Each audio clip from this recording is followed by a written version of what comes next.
10월 28일 법률방송 로투데이 시작하겠습니다.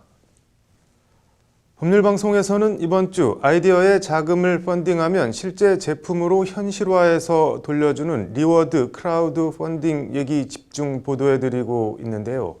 관련해서 집단 소송도 진행 중에 있고 국내 최대 리워드 크라우드 펀딩 업체인 와디즈 약관이 불공정하다며 공정거래위원회에 와디즈 약관 심사 청구가 돼 있다는 소식도 앞서 전해드렸습니다.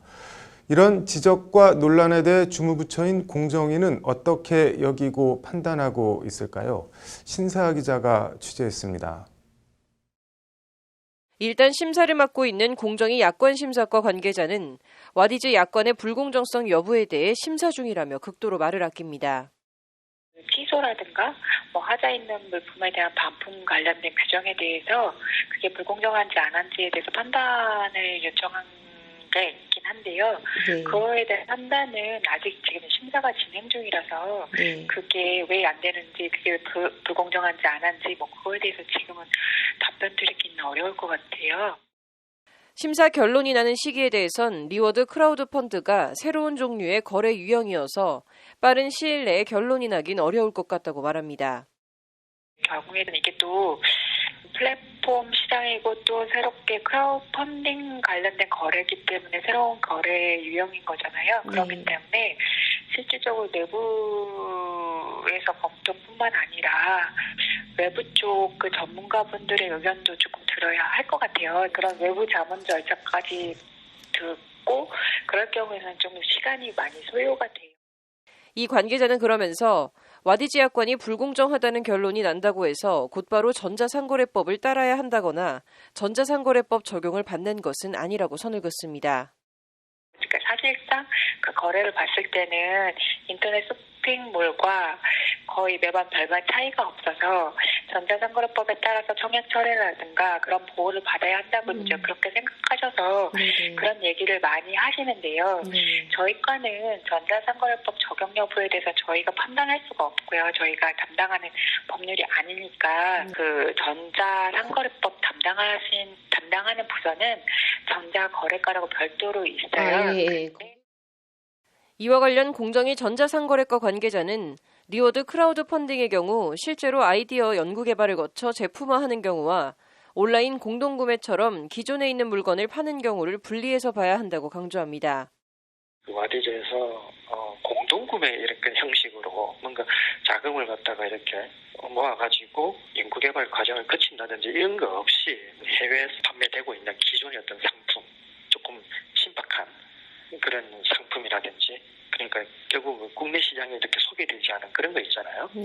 그런 걸 갖다가 가져와가지고 다시 이렇게 되판다든지, 안 그러면은 이 경우 연구개발 작업을 거쳐 새로운 제품을 만들어내는 경우라면 여기에 대한 펀딩은 물건 구매가 아닌 투자로 봐서 전자상거래법 적용이 어렵다는 것이 이 관계자의 설명입니다. R&D라는 게 왜 R&D를 한다는 것 자체는 굉장히 리스크가 있다는 얘기거든요. 그래서 저희도 기본적으로 기술 개발한다는 거는 그게 판매 행위로 보는 게 아니고 투자로 보잖아요. R&D 자체를. 말씀하신 대로 스펙을 바꾸는 데 있어가지고 거기서 만약에 어떤 굉장히 리스크가 굉장히 큰 부분이라 그러면은 사실 전자상거래법 적용하는 게 사실 어려울 수도 있다. 실제 황경태 변호사의 관련 질의에 서울지방공정거래사무소는 지난 5월 같은 취지로 전자상거래법 적용이 어렵다는 취지로 회신한 바 있습니다. 반면 단순히 기존에 있는 제품을 해외에서 들여와 판다든가 하는 경우에는 전자상거래법 적용이 충분히 가능하다고 공정위 전자상거래과 관계자는 말합니다. 기존의 어떤 국내 시장에는 이렇게 소개되지 않았지만 해외 시장에는 그게 기성 상품으로서 이렇게 존재하는 거거든요. 그걸 갖다가 단지 수입을 해가지고 판매를 하는 건데 그런 부분에 있어서는 어떻게 보면은 전자상거래법이 적용이 안 된다는 건 말이 안 되고. 문제는 연구개발 신제품과 기존 제품 판매가 칼로 무자르듯 명확하게 구분되지 않는 경우가 많다는 점입니다. 기존 제품에 일종의 변형을 가한다든가 새로운 기능을 추가한다든가 하는 경우를 어떻게 판단해야 하냐는 문제가 있는 겁니다. 기존에 있는 거죠. 그걸 가지고 대파는 거는 전혀 그런 리스크가 없다는 거죠. 그죠? 그런 걸 판매하는 거는 바로 이제 전자상거래법 어떤 적용이 가능할 수 있는데, 그걸 들여와가지고 들어오는 과정에서 뭔가 이렇게 바꾸는 작업, 거기서 이제 어느 정도의 리스크가 있는지 그런 부분은 결국은 케이스 바이 케이스, 건 바이 건으로 판단할 수밖에 없는데 이런 점들이 분쟁 해결을 더 어렵게 만들고 있다는 것이 이 관계자의 지적입니다. 원래 이제 와디즈라는 게 이제 하여튼 크라우드 펀딩 그 자체의 본래의 취지를 갖다가 본다 그러면은 사실 투자의 성격이 있다라고 사실 보는 거고, 그런데 또 보니까 걔네들이 굉장히 하이브리드형으로 이제 운영을 하고 있기 때문에 이제 건 바이 건으로 이제 봐야 된다. 결국 이런 문제점과 법 적용 사각지대를 해소하려면 새로운 시장의 등장과 유형에 맞춰 전자상거래법 등 관련 법제를 손봐야 한다고 이 관계자는 강조합니다.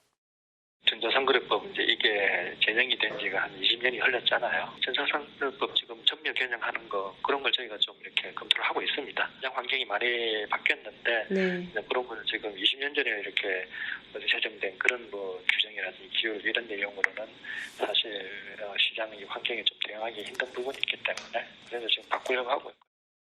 이와 관련 와디즈 야건 공정위 불공정 심사를 청구한 황경태 변호사는 리워드 크라우드 펀딩 피해자들을 모아 국회에 관련 입법 청원을 낼 계획이라고 밝혔습니다. 법률방송 신세아입니다. 국회 법사위 대검과 법무부 국감에서 윤석열 검찰총장과 추미애 법무부 장관의 대립과 갈등이 적나라하게 표출된 가운데 참여연대가 오늘 검찰의 민주적 통제 방안 모색 긴급 좌담회를 열었습니다. 참여연대 사법감시센터는 추미애 장관의 거역과 윤석열 총장의 부하 발언 저변에 존재하는 법무부와 검찰의 관계에 대해 민주주의 관점에서 짚어보고자 한다고 간담회 개최 취지를 밝혔는데, 간담회에서 어떤 말들이 나왔는지 신세아 기자가 전해드립니다. 추미애와 윤석열의 개인 싸움만 있고 검찰개혁은 없다. 오늘 참여연대 사법감시센터가 주최한 법무부 장관 대 검찰총장, 검찰의 민주적 통제 방안 모색 긴급 좌담회에서 나온 돌직구입니다. 먼저 도마에 오른 건 윤석열 총장과 추미애 장관의 갈등입니다. 패널로 나온 한상희 건대 로스쿨 교수는 이번 국감에서는 추 장관과 윤 총장 간 두 사람 사이 싸움만 있고 검찰개혁에 대한 실질적 검토는 없다고 직격탄을 날렸습니다. 법무부 장관과 검찰총장 간의 관계는 중요한 의제인데도 제도나 체제의 관점이 아닌 대립 문제로만 거론되고 제도에 대한 실질적 검토나 비판은 전혀 이루어지지 않았다는 것이 한상희 교수의 지적입니다. 이근우 가천대 법대 교수는 좀 더 직접적으로 추미애 장관을 겨냥해 지위 실패라며 날을 세웠습니다. 이번 국감에서도 장관 입장에선 지휘를 한다고 했지만 사실상 지휘 실패라는 게 이근우 교수의 말입니다. 이근우 교수는 그러면서 법사위 의원들을 동네형으로 지칭해 안에서 싸워야 할 문제를 밖으로 가지고 나와 동네 형들 앞에서 내가 내 위에 있다고 소리친 격이라고 추 장관을 꼬집었습니다. 그제 법사위 종합감사에서 장관은 검찰총장의 상급자라는 추 장관의 발언을 꼬집은 겁니다. 윤석열 총장에 대한 비판도 빠지지 않았습니다. 한상희 교수는 나는 조직에 충성한다고 한 윤석열 총장의 언급은 무서운 말이라며 검찰은 지금 검찰 독립을 조직 이기주의로 바꾸고 있다고 질타했습니다. 총장은 장관의 부하가 아니다. 총장의 수사 지휘 배제는 위법이라는 윤석열 총장의 발언을 겨냥한 비판으로 풀이됩니다. 이근우 교수도 졸지에 윤 총장이 대권 주자가 됐다며 이젠 장관이 지시해도 야당 탄압처럼 보일 것이라고 현 상황을 평가했습니다. 여러 쓴소리가 쏟아진 가운데 간담회 참석자들은 결국 무엇을 위한 검찰 독립이고 검찰 개혁인지를 성찰해야 한다고 한 목소리로 지적했습니다. 관련해서 조원빈 성대 정치외교학과 교수는 우리나라 사법제도에서 검사장만 둬도 충분할 것 같은데 왜 검찰총장직이 있는지 궁금하다며 과거 권위주의 시대 정치 권력이 검찰을 통제하기 쉽게 하기 위해 그런 게 아닌가 하는 의심이 든다고 말했습니다. 검찰총장을 정점으로 하는 현재의 피라미드식 검찰 체제 자체에 의문을 표한 겁니다. 이와 관련 한상희 교수는 법무부 장관과 검찰총장 간의 관계는 전 세계적으로도 골치 아픈 부분이라며 독일도 내부적으로 고민하고 있고 미국은 법무부 장관이 검찰총장을 겸직하고 있는 등 화두가 되고 있다고 말했습니다. 한 교수는 그러면서 이번 정부 들어 검찰개혁에 대한 이야기가 많이 나오지만 개혁이 이뤄지고 난 뒤 검찰 모습이 어떨지에 대한 청사진이 제시된 적은 없다며 방향성을 먼저 설정하고 그 안에서 검찰개혁과 독립성이 나와야 한다고 강조했습니다. 공수처, 검찰 형사부 강화 등 단편적 이야기가 아닌 정치 권력 등 외부로부터의 독립과 검사 동일체 같은 내부로부터의 독립 모두를 전제로 검찰 통제의 방향성을 설정해야 한다는 것이 한 교수의 지적입니다. 법률방송 신세아입니다.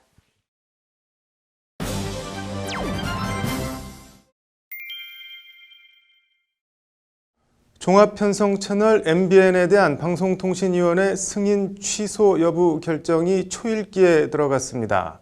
닭을 죽여 원숭이의 본보기로 삼다. 오늘 뉴스 사자성어는 살개 경후 얘기해보겠습니다. 살개 경후, 죽일 살, 닭개, 경계할 경, 원숭이 후자를 씁니다. 닭을 죽여 원숭이를 훈계하다, 닭을 죽여 원숭이의 본보기로 삼다 정도의 뜻입니다. 옛날에 한 노인이 원숭이에게 고개를 가르쳐 장터에서 돈을 벌 요량으로 원숭이의 몇 가지 재주와 묘기를 가르쳤습니다. 이만하면 됐다고 여긴 노인은 장터에 원숭이를 데리고 나갔는데 원숭이가 평소엔 곧잘 하던 재주와 묘기를 전혀 부릴 생각을 하지 않았습니다. 이에 노인은 원숭이가 피를 싫어한다는 사실에 착안해 닭의 목을 쳐 잘랐습니다.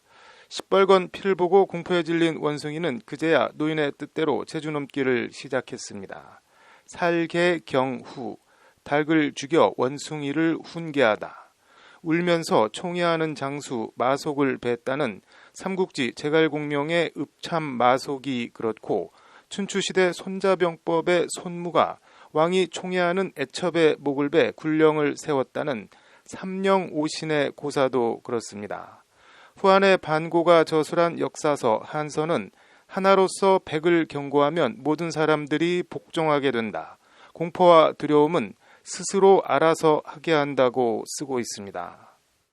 종합편성 채널 MBN의 실질적인 오너인 장대환 전 회장과 류호길 대표가 오늘 오후 방통위에 불려들어갔습니다. 방송 승인 취소와 관련된 입장을 밝히기 위해서입니다. MBN은 종편 출범 당시 최소 자본금 3천억 원 기준을 맞추기 위해 재무제표를 허위로 작성한 사실이 드러나 승인 취소 도마에 올라있는 상태입니다. 방송법 제18조는 거짓이나 그 밖의 부정한 방법으로 승인을 받은 경우에는 승인을 취소할 수 있다고 명시하고 있습니다.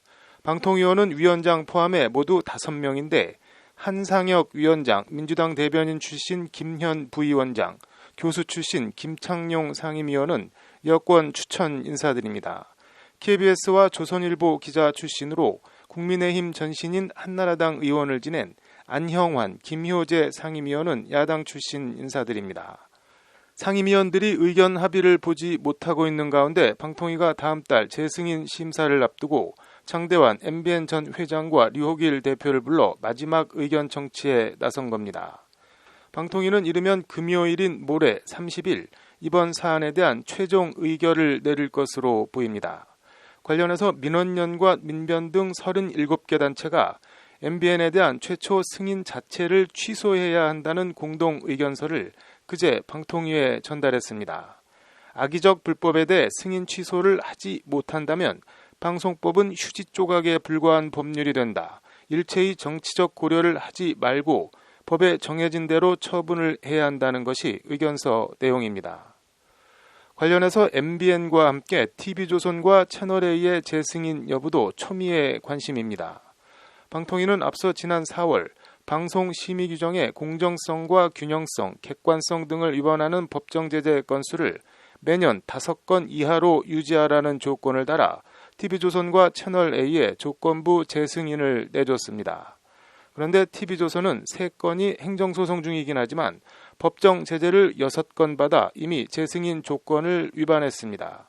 채널A는 현재 5건인데 한 건이 더 방통심의 방송소위에서 법정 제재인 주의를 받아 이게 그대로 확정되면 채널A도 6건이 됩니다. 이렇게 되면 MBN에 이어 TV조선과 채널A의 생사 여부도 방통위가 쥐게 되는 셈입니다. TV조선의 법정 제재 6건은 조국 딸 시험 보고 학교 간 적 없다고 단정 발언한 보도 등 모두 객관성 위반이고 채널A 5건도 모두 객관성 위반입니다. 방송관계법 전문가인 한상혁 변호사를 이효성 전임 위원장 후임으로 방통위원장에 보냈을 때 언론과 정치권 안팎에선 승인 취소 등 종편 채널 손봐주기를 위한 포석 아니냐는 의심이 일각에서 제기되기도 했습니다. 일단 다수결로 가면 방통위 상임위원 5명 가운데 여권 추천 3명이 같은 의견을 내면 뜻대로 결정될 것입니다. 살개경후, 닭을 죽여 원숭이의 본보기로 삼는다. 방통위가 MBN을 잡아 TV조선과 채널A의 본보기로 삼을지 아니면 TV조선이나 채널A가 목이 잘리는 닭의 신세가 될지, 누구의 목도 잘리지 않고 넘어가게 될지 방통위의 행보와 결론이 주목됩니다. 뉴스 사자성어였습니다. 네, 이어서 법조계 소식 전해드리겠습니다. 성접대를 비롯해 3억 원대의 뇌물수수 혐의로 재판에 넘겨졌지만 1심에서 무죄를 선고받았던 김학의 전 법무부 차관이 2심에서 일부 혐의가 유죄로 인정돼 징역 2년 6개월을 선고받고 법정 구속됐습니다. 성접대는 공소시효가 지나 면소로 결정됐습니다. 채무자가 담보로 잡힌 물건을 팔아도 배임죄에 해당하지 않는다는 대법원 판결이 나왔습니다. 배임죄는 타인의 사무에 대해 의무를 이행하지 않았을 경우 성립하는데 담보물 관리는 타인이 아닌 자신의 의문에 해당해 배임죄가 성립하지 않는다는 취지의 판결입니다. 영화감독 김기덕 씨가 자신에게 성폭력을 당했다고 폭로한 여배우와 이를 보도한 MBC를 상대로 10억 원의 손해배상 소송을 냈지만 1심에서 패소했습니다. 김기덕 감독은 성폭력 혐의에 대해 무혐의 처분을 받자 손배소송을 냈지만 법원은 김 감독의 청구를 모두 기각했습니다. 헤어진 여자친구의 집을 찾아가 전 여자친구의 아버지를 살해한 혐의로 1심에서 징역 25년을 선고받은 20대가 2심에선 징역 28년을 선고받았습니다. 대구고법은 다른 범죄로 기소돼 재판을 받는 중인데도 살인을 저지른 점을 감안하면 1심형이 가볍다며 이같이 선고했습니다.